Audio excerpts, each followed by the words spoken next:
All right. Good morning, everybody. It is 9 o'clock, so we are going to go ahead and get started. Today, I have a little bit of a change, not necessarily the main topic, but I've got some updates to give y'all that I didn't have planned initially. But today it'll be me covering some updates and our general information at the back end, as well as Matt Douglas from Finance, who's going to touch on the main topic for today, which is the credit card PCI compliance and contracts. But we're going to go over some updates regarding general T's and C's, the boilerplates and pro forms, and then on the back end we'll follow it up with the knowledge nugget. We'll also review the year-end dates as well. So the part that I am throwing at y'all for the first time, kind of more of with some urgency this time, I guess. So y'all are aware that we've been working on updates to the PMMDs, which are now going to be called pro forms, in addition to all the boilerplate templates, etc. So while that's been a project that's just been ongoing in the background because it was a lot of nice to have things that was going on, there was no urgency to why things needed to be updated. It was just we know some changes need to be made, so we were working on them as we had the opportunity to. However, now our hands been forced that needs to come to a conclusion sooner rather than later. So there are going to be new documents effective for all new solicitations and contracts as of July 1, 2026. Just so you know, what's really pushed this is two laws. One was a recently passed state law that was associated to personal information requirements. So that's a main one from OCA's perspective that really required us to update the general terms and conditions. And if we were updating the general terms and conditions, a second law that is a federal law, and it was passed a while ago, but the enforcement of it was ticking away and coming upon us. It was the ADA law, and I'll touch on that a little bit more later.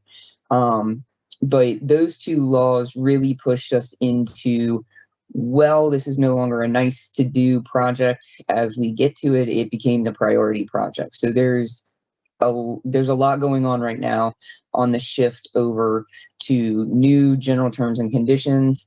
So because of those laws, we had to make changes, but OCA, us, finance, everybody who has a piece in the general terms and conditions are looking at it to update everything in general now. So I will tell you, it will look a little different. There are some things that, they're shifting some stuff around, but so general terms and conditions will be new as of July 1. The new form, so it was the PMMD 45, it'll have the new pro form number tied to it. And then following that, we've got the revamp of the RFP, IFB, and informal boilerplates. Again, a lot of this, we were trying to get to a point where it wasn't a huge hit all at once, but because of the law changes, and one of those laws being the ADA compliance associated to web content or online content, what was happening? I don't know how familiar all of y'all are with what goes into making this online information ADA compliant, but essentially our IFB boilerplate was throwing this AI review program for a loop and giving us stuff that basically just didn't make sense on how it would look if it were ADA compliant. So that is ultimately one of the reasons why we were like, okay, then everything's just got to get updated. We need to get it taken care of, make sure it's ADA compliant, and roll it out all at the same time, because it pushed the boilerplates because of the ADA compliance and the way that things were coming out of the program we were using in order to make them compliant. It just didn't look right. So we had to clean them up. So revamped RFP, IFB, informal boilerplates. RFPs and informals will still remain pretty similar to what you see now, but the IFB is a total overhaul. It won't be any more columns. It won't be any more checkboxes. There's a lot going into it. So what we plan on doing, so there are still going to be two versions of of the RFPs and IFBs, the local small business reserve and non-local small business reserve. But the informals will still go the same route we are right now, where there's going to be the original one that's local small business reserve, and then there will be an amendment process. So the process for that will stay the same. It'll just be updated with the new organization and look. But be prepared when you see two sessions, two invites come out for sessions in May for pro huddles, because due to the changes that are coming, along with new guides that we're also developing with these, I want to make sure I walk y'all through it so y'all understand what's changed, how it's been reorganized, etc. So there will be two May Pro Huddle sessions. The first one will walk through the RFP and informal boilerplates, along with their new guides, because again, those pretty much remain relatively similar to what you're used to now, just in kind of a different order. But then the second session will be focused on IFB template and the new guide, because again, that's pretty much an overhaul of what y'all are familiar with seeing to how it's going to be now. So there's that. And then the pro forms, any of the new stuff we've already posted up there with new pro form, naming convention, but all the other ones, all the PMMDs you're familiar with, we're going to have them all done and ready to go to the new look and naming convention. And some of them will have content changes just based off of updates to procedures or updates to general language that needed to be taken into consideration, but the majority of them will remain the same. So it'll just be more of a new look and naming convention for most of it. So wanted to put that out there for y'all. What my intent is we're trying to finalize and wrap up all of the changes and drafts and final versions, etc. Like we're working, with management in our office right now to get the final drafts done. We're going to run through everything with everyone in our office. It's got to run through OCA to make sure that they're good with all of the changes. And then May is when we will roll it out to you. After we go over it in May, you will have access to those new boilerplates, and anything that is posted after July 1 must have the new boilerplates. So it's going to be, it will cause a delay. I'm not going to sugarcoat it. Like there's going to be a delay because everybody's got to get used to this, and we've got to make sure we do it right and have enough time to get stuff shifted over. So in the past, y'all know that I've always gone the route of, if there are changes we're making, I'll give you a list of what's changing. And if you've already submitted something to our office as a full package, then we'll take care of making those changes and be able to still post it. With this, because there are going to be broader changes that are at a bigger level, we may have to work with y'all on potentially kicking stuff back to you and asking y'all to assist us with getting stuff shifted over if you may have already sent it to our office and it hasn't been posted yet. Bear with us. It's all going to be okay. We're all going to get through it. It will cause a little bit of a delay because we just want to make sure we cross our T's, dot our I's, and make sure everybody's on the same page. But it will, ultimately, these changes are going to be beneficial because we're trying to take an approach that cleans things up, reorganizes stuff to make sense in a way things flow, and clarifies some language and expectations. And again, we're putting guides with it too, so it'll give y'all we have an additional resource for you on literally walking through these things. So it's all going to be fine. I just wanted to give y'all a heads up as soon as I knew it, because this was something that, again, it's been a project that we've been working on little by little as we have time, but it's now no longer an option. My hand is forced, and it's being forced very quickly. So we'll get through it. Y'all will have access to those after the May Pro Huddle. We'll ask y'all to start shifting them over into those new boilerplates so that when you submit them to our office, everything will be updated already, but we'll work with anybody who has something submitted to our office that won't be posted by July 1. We'll work with you and get stuff figured out. So that's all for updates. It's a big one, but With the way things are looking and the way things are shaking out on our end, I think we're in a good spot. And I think we feel like the changes we're making are going to be of ultimate benefit to everyone in the long run, while understanding in the short run it may cause some delays and a little bit of confusion, but we'll all get through it and it'll be all right. So with that, I am now going to pass it over to Matt Douglas from Finance, who is going to cover the credit card PCI compliance. So he'll tell you what this is about, but I will tell you this is another piece that is being updated with some language in general terms and conditions. So the new general terms and conditions will cover this a little bit too, but he's going to go into the broader, what is this? How does it affect us? What do you need to pay attention to type of thing. So Matt, I will pass it over to you. All right. Thanks, Melissa. All right. Good morning, everyone. Good to catch you early today. I just want to get into this. So a little bit about me. My name is Matt Douglas. I've been with the county in information technology for several years, since 2012. A lot of faces and changes since I started. I worked at ABS, where I had a multitude of responsibilities, and I was the IT manager there, but payment systems was our most important responsibility.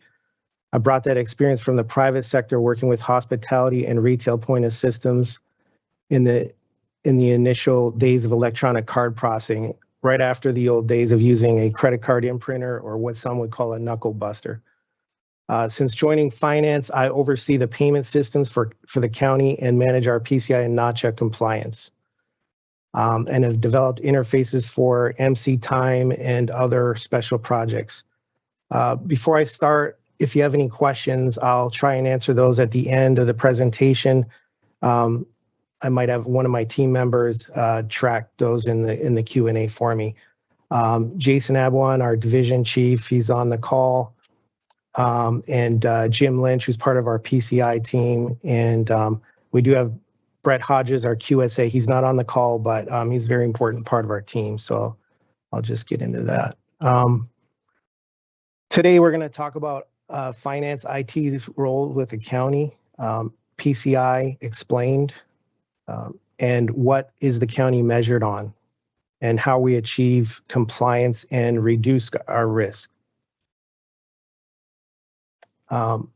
This is our mission in finance, focusing on the county's financial operations and safeguarding the public assets. Working with our customers, specifically the county departments, is intended to promote the same controls and policy that the Department of Finance have in place. So it's something that's very important. There's been issues in the past, and so we want to make sure that departments have those same controls. In finance IT, we want to ensure smooth business processes for the county operations. This means reviewing and approving county payment contracts and assisting departments with solutioning payment devices and process. And also ensuring the county, of course, remains PCI compliant.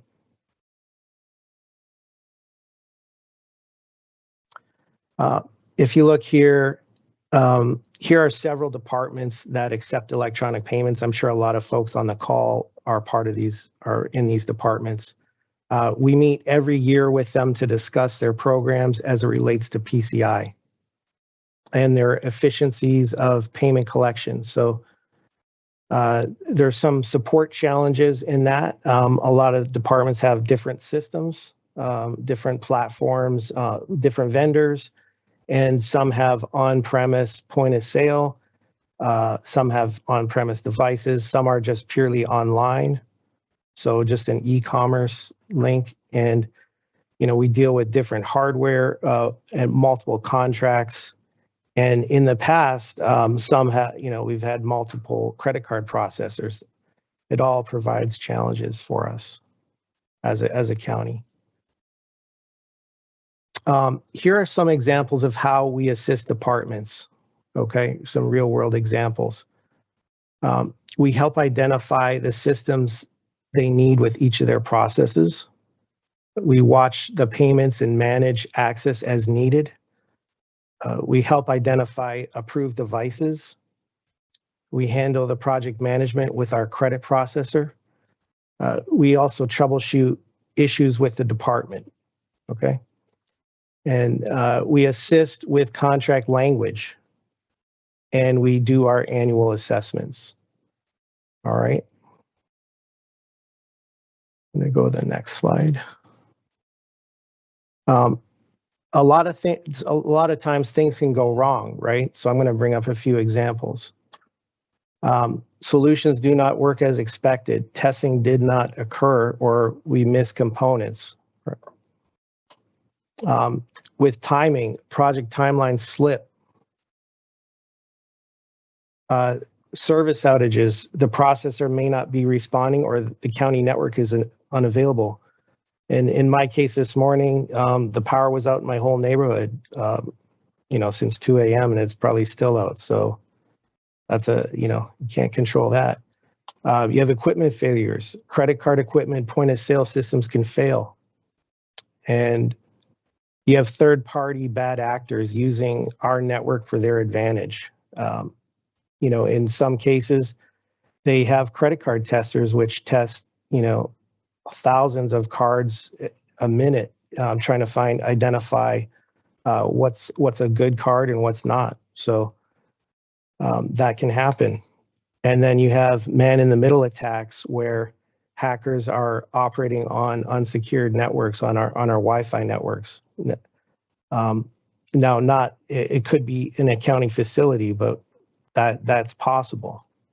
And then the worst case scenario, a data breach. This is where card data actually leaves our custody. So that's something to consider there. Why do we want to prevent this, right? Of course, because we have the public distrust, right? We don't want to have that tarnishing the reputation of the county with levied fines and losing the ability to process credit cards. You probably recognize several of these companies. One of the notable ones, Conduit, has been a county vendor. So our goal is to ensure that Montgomery County doesn't show up as a statistic on a chart like this.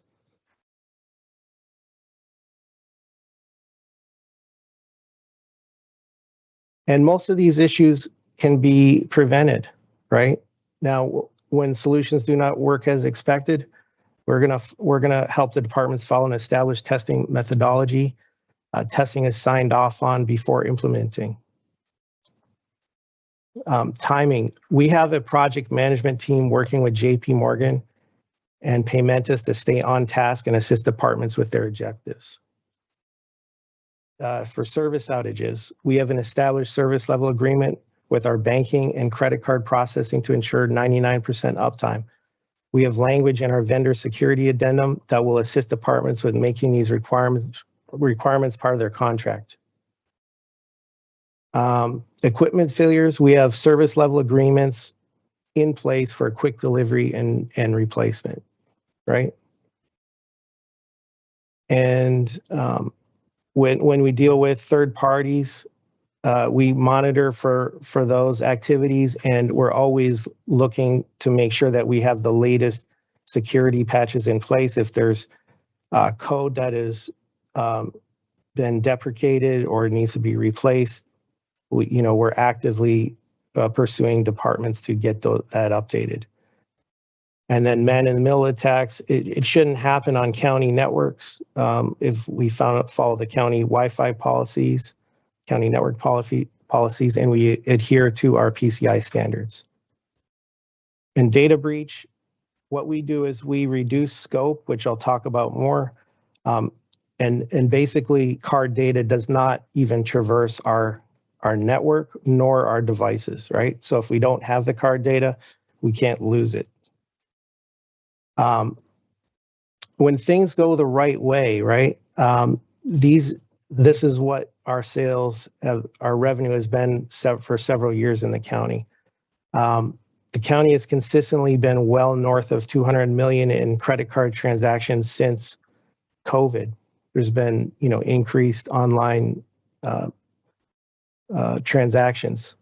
You can see our biggest source for the number of transactions is ABS, and then you have DOT, which is a lot of small dollar transactions, but a lot. So that puts us, close to 5 million, and puts us right on PCI level 2. All right, and there's requirements with each of the levels, but level 2, we do our self-assessment. We send our SAQ to our credit merchant, our credit provider. And then if we ever do get over 6 million, we would be level 1. And then we would have further requirements. We would need a QSA on site, and we would have to have a report on compliance that would have to be delivered to the card brands. That's a much more involved report than what we have with the SAQ. All right. I've talked about PCI a few times. I'm going to kind of go into explaining it. Card brands are the stakeholders in PCI. The security standards are enforced by them. The county may eventually need an internal security assessor based on our PCI DSS level. And, the PCI Council creates the training and certifications. So a lot of acronyms coming at you, but PCI, Payment Card Industry Security Standards Council, they're the ones that dictate all this to us. And really it's a must, because they're the ones that dictate the credit cards. Like if we don't follow their rules, then we can't take credit cards. So that would be a big loss for the county. Now, cardholder data, this is about, why is that so important, right? Why do we protect that? This is part of finance's mission. We want to prevent credit card fraud. We build trust with our customers. And at the end of the day, we're liable for lost or stolen card data. And it's their requirement, the card brand's requirement, that we protect this data. So it's required to maintain our compliance as well. So that's that. When we talk about scope reduction, we say that a lot. It's kind of a shorthand term. Here's what it means. We don't store credit card data. It's not on our system. When we process our credit card data, it's not in our system. It's on our vendor system. It's on Paymentus's system or a third-party system that is trusted, that is also PCI compliant. So we don't store, we don't process. And then if we do have devices on premise, they must transmit using point-to-point encryption that is approved by the PCI Security Council. Okay, so there's a registry of all the devices and systems that are approved. That's what's allowed. And then if we follow all these 3 points, right? If these are met, then we're effectively reducing scope, and that's what we talk about.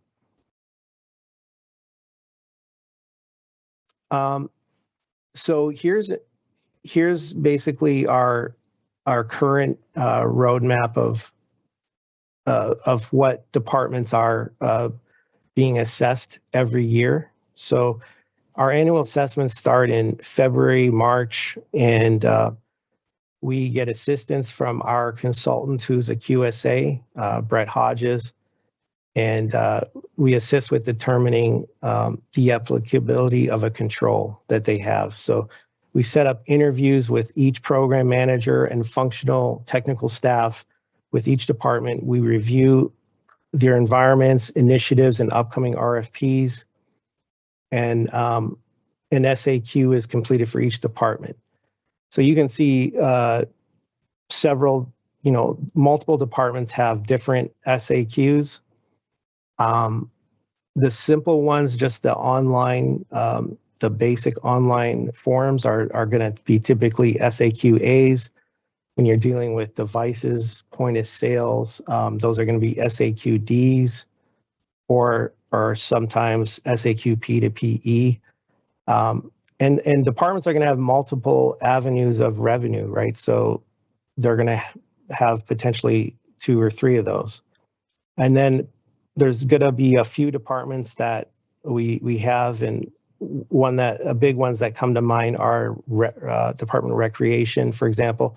They have an outsourced merchant ID. So basically the credit card processing is outsourced to the vendor, and they basically just deposit the funds into a county bank account. So that's the difference. But even if it is an outsourced vendor, we still track those. We still have that as part of our assessment.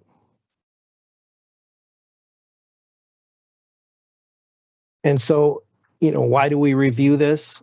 Well, we perform our annual assessment for the same reason we protect cardholder data. It's our obligation with the card brands. This maintains our compliance and avoids penalties. And also, it's a contract requirement with our merchant bank, JP Morgan, okay? We just got under contract with them, and so it's something that is going to be required with every merchant bank that we have. Like with Elevon in the past, it was a requirement with them, but it's part of our contract.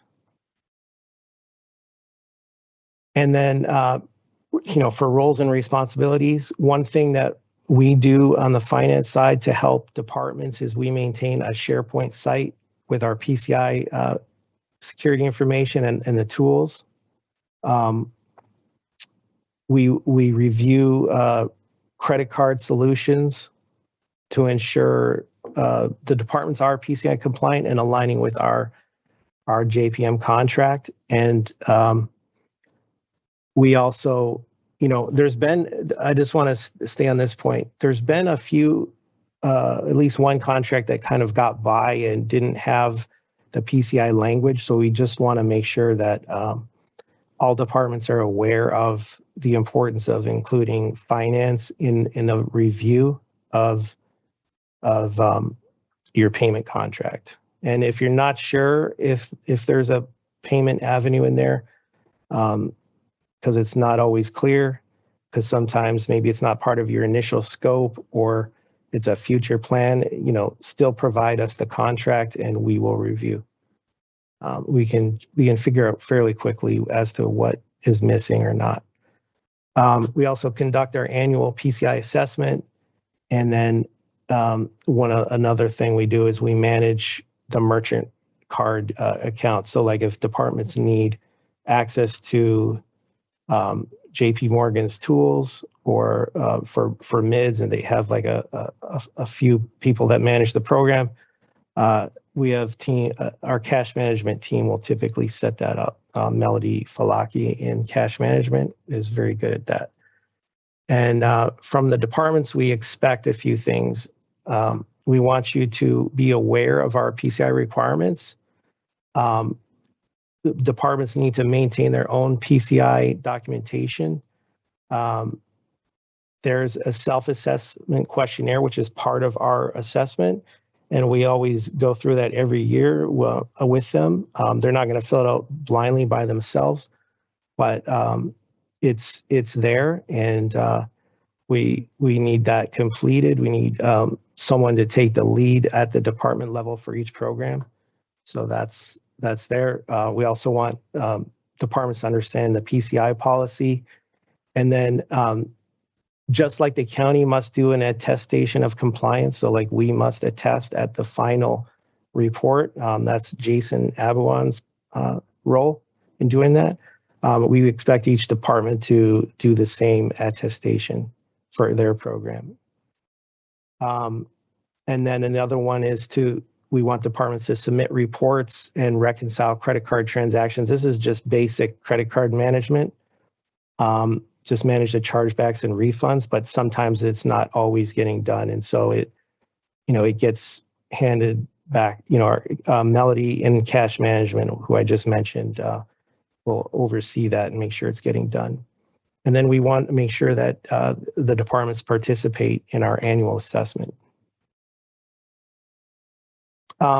Here's our SharePoint site. It's our to maintain this. It's our obligation to the PCI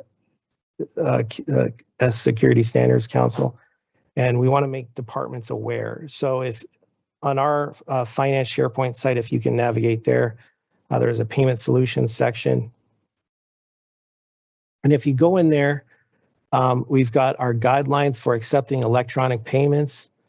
And we also have all our contract language. So contract language in here, and then our PCI notcha security addendum and vendor security addendum. I'm going to get into that next here. Now, this is how we achieve compliance. Our contract language starts just at the very beginning in the boilerplate with 23B, right? It just kind of mentions PCI, but it's not, it was done several years ago, and it doesn't have all the things that we would like to have in there, but it's a basic PCI requirement in 23B. Now, what we've done is, we want payment contracts to include specific JPM integration requirement in it. And that's included in our PCI security and vendor security addendum. All right, I'm gonna get into that. So, if you look at our PCI addendum, there's several clauses that help the departments in the county. These kind of help ensure proposed vendors have the proper encryption, right? That's one. We want to make sure that we can work offline, right? If the internet goes down or there's no network, that's something that they can support. They have the proper reporting and file delivery to meet our settlement times. Because, some operations can go till 9 p.m., 10 p.m. We want to make sure they integrate to our Oracle EBS system so we can transition away from the unmatched list. And if a vendor loses PCI compliance or has a breach, they've got to notify us, right? That's a very important piece there. And then in the vendor security addendum, we want to ensure our vendors communicate to the county regularly, and if remote, face-to-face with video. That's one. The vendor must meet uptime requirements, and if there's a disaster event, they must guarantee a recovery time. So we can't be down for days. They must tell us where they store our data in the continental USA, and our data must be protected with encryption. We don't want it somewhere unknown. Aside from these protections, they must test regularly and insure it with the proper insurance. And then lastly, they've got to provide us with a SOC 2 Type 2 report. This is an independent, confidential report that will allow us to verify all these things. And then for standardization and moving forward, the county has executed a contract back in February 2025 with JP Morgan for banking and payment cards. So credit cards. We're about 70% complete on the banking side. Payment cards, 20%. And one of the big ones coming up is our property tax payments. We're heavily focused on that. It's a big one. The county, that's where the county derives most of its revenue. So that's what we're focused on. When we consolidate, as we plan to, Our ERP integration is reconciling these transactions, and we've already started that. We've already seen some fruits from that, and when we're going to require all solutions, they've got to integrate with JPM, their platform, and this is going to reduce the cost for everyone. It's going to reduce the cost for departments. It's going to reduce any all the risk and avoids vendor fragmentation. So we don't want to see the same things that we've seen in the past with different departments having multiple different credit card vendors. So we're trying to reduce that, get away from that, and even reduce the number of third-party processing. So that's the end of my slide presentation. I don't know if there's any questions, but go ahead. All right. I can stop and double check right now and see if there's any questions specific to this. Okay, no, there aren't any questions specific to this. I do have something relative to information that I brought up earlier. So I think right now, just everybody, for clarity, one thing is obviously this does not necessarily affect everyone, and it does not affect all contracts, but we wanted to bring finance in to explain this because as Matt mentioned, there was a contract that got by that it wasn't brought to everyone's attention about the payment part of it. And so we just need to make sure we put everyone on notice to keep an eye out, or keep pay attention to this type of stuff, because it does truly affect finance significantly if they run into issues where we haven't been able to take this type of stuff into consideration in the contracts. But again, all of y'all may not use this, but at least it puts it on all of your radar, because you are the ones that are directly tied to how contracts are established in your departments. So maybe you don't use it now, but in the future, if something comes up and you do end up having payment systems or whatever necessary for your programs, at least this puts it on the radar for you and you can have a general idea. So if you have any questions, throw them in the Q&A, and we can follow up at the end to see if there are any for Matt. But with that, I will thank you, Matt. I appreciate it. That was great information. I will jump back into my presentation to finish out our last few things. Give me a second. Thanks, Melissa. Yep. Share my screen. Okay.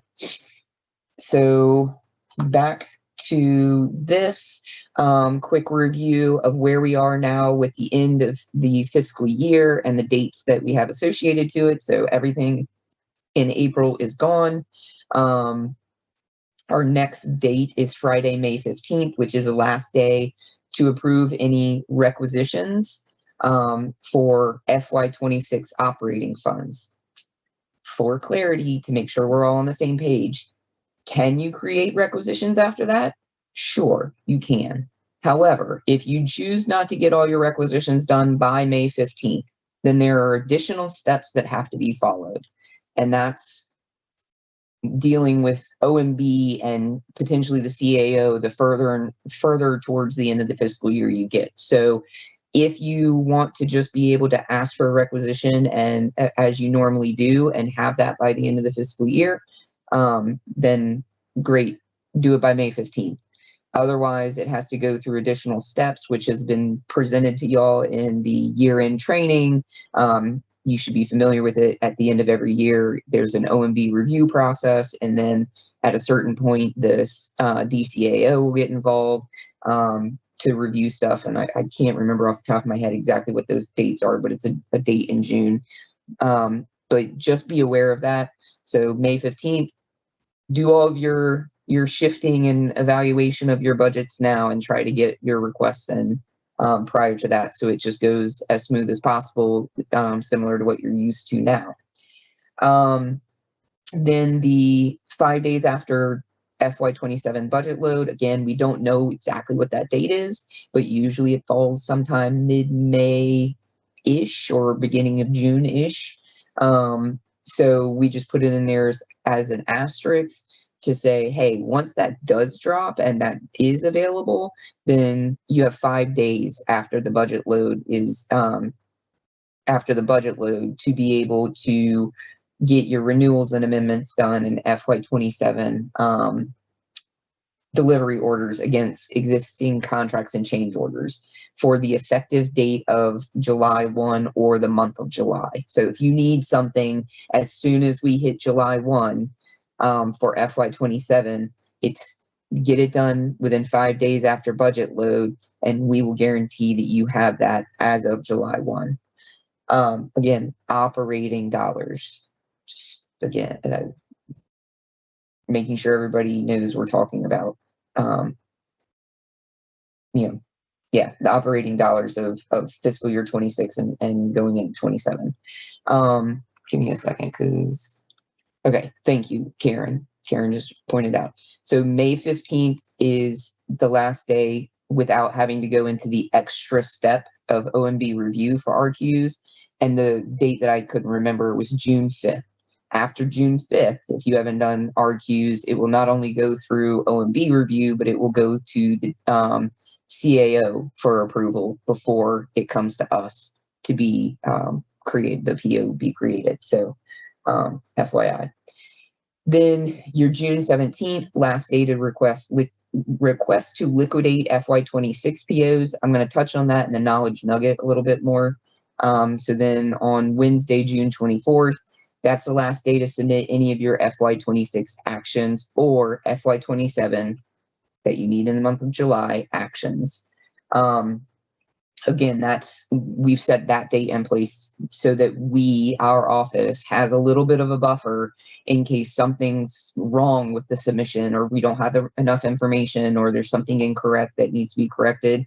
It at least gives us some days to make sure we're able to interact with the departments and get the right thing, because what we've run across in the past is June 30th is right when everybody's wants to be on vacation or about to go on vacation, and something's dropped in last minute and we're like, well, it doesn't have all the information we need in order to process it, and then we can't get a hold of anybody. So that's why we set this date. So you look at your year-end date as June 24th. Because then we can make sure that anything that needs to be done for correction or updates or whatever can be done, and everyone does get what they need by June 30th or whatever they need in place for July. Okay. Sorry. Okay. Knowledge nugget. I've got two things. One is referencing the contractor ADA compliance again. So y'all said, everybody in this group, this distribution group, got an email on April 17th. April 17th was an email to remind you to make sure to reach out to your contractors to ensure that they, again, where applicable, that they were aware of the ADA compliance requirements of that, of the web content accessibility guidelines. That's the law I was referring to that technically has been passed a while ago, but the enforcement of it was coming up as an April 24th deadline of 2026. So April 17th, we sent a note out just to make sure that y'all connected with your contractors, whoever may be doing something on our behalf via an online post or content. Of course, it was the following Monday or Tuesday that we got notification that they actually have extended it a year. So good news, okay, they've extended it a year, but that doesn't change the fact that I still need y'all, whoever has contractors that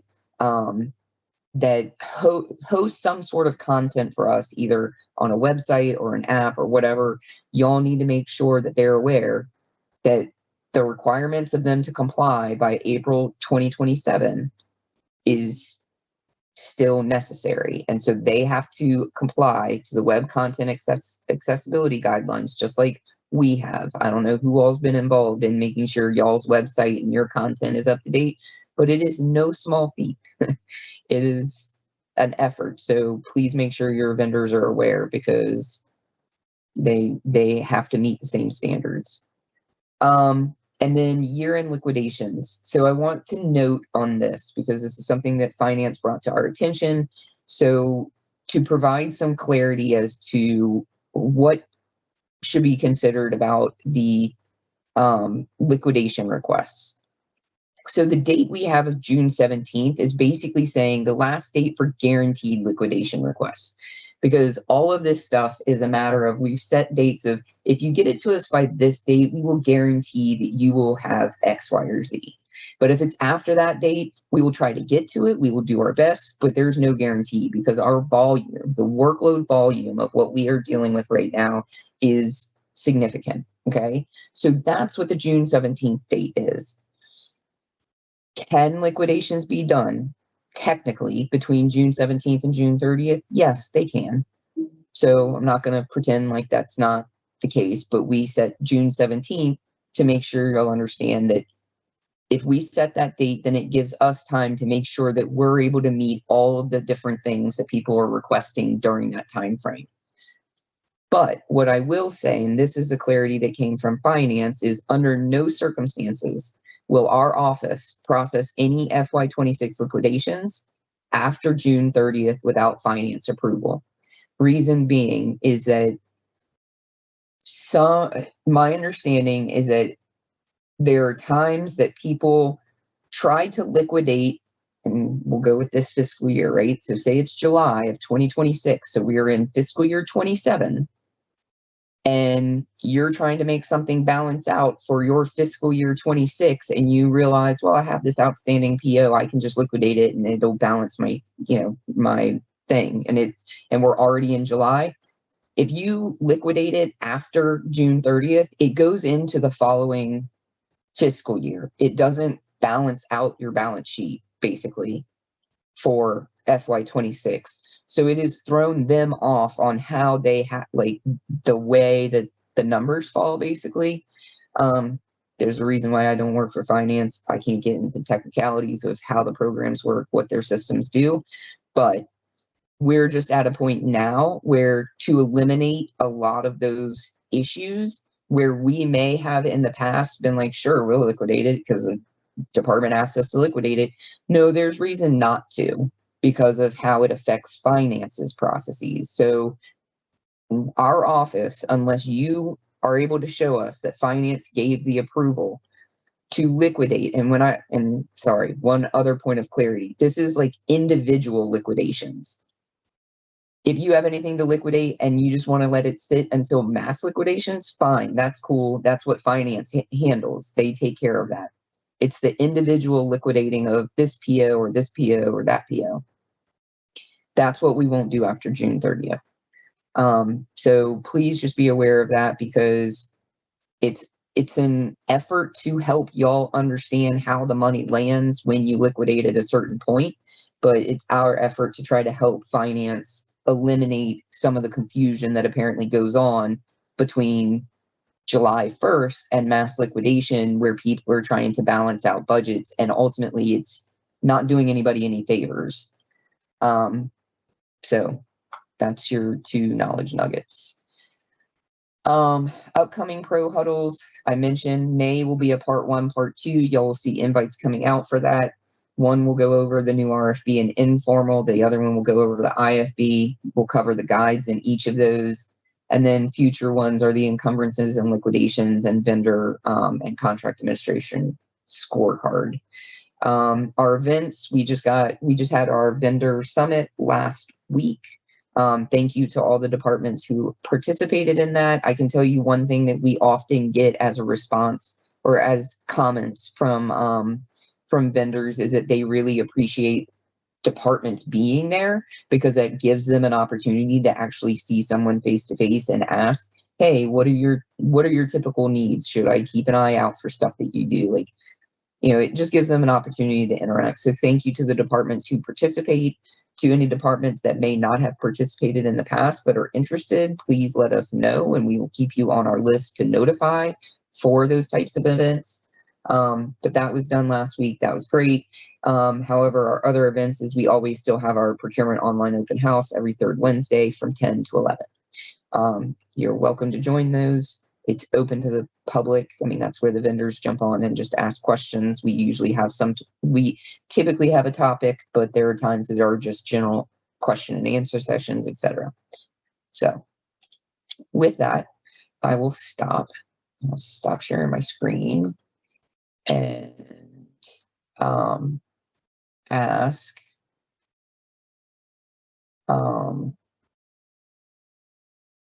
for questions.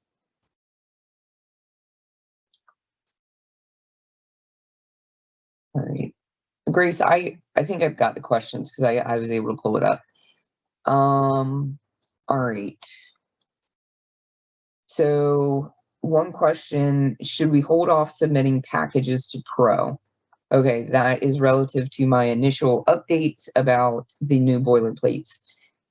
What I'll say is if there's something that is like you were going to send it to us tomorrow and everybody was already on the same page about it being posted sometime soon, I wouldn't necessarily hold on to it. If it's something that you've just been working on, there's no urgency to it, and it just gets out when it gets out, then yeah, consider holding on to it for right now so that y'all can assist us in getting it shifted over to the new boilerplate. This is where I say we all just have to have a little bit of patience. We just have to have a little bit of patience for potential delays in the process, because there are going to be some that maybe we are able to get them out before the new before July 1. So I don't necessarily want to, tell y'all don't submit them ever. But at the same time, if it's something that isn't an urgent need, then maybe hold off, because between year-end stuff, that is a lot of what we're focused on right now, obviously. So between year-end stuff and then just the overhaul we're gonna have to go through with this, there's gonna be some delays and something. If you don't have to have it sent over right now, then yeah, it'd probably be helpful to everyone just to hold on to it until you're able to get a hold of the new boilerplates and can shift that over. And then it wasn't clear to me whether non-governmental grants that continue into FY27 need to have funds encumbered by 5/15. If not, does it just mean that we need to wait until 7/1? May not know. Okay. What I'll say to that is if you need funding,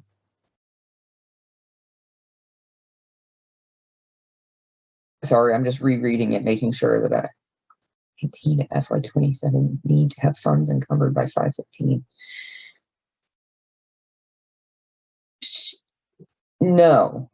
5/15 is for fiscal year 26 funds. We're saying if you need funding in place for fiscal year 26, that's your date for May 15th.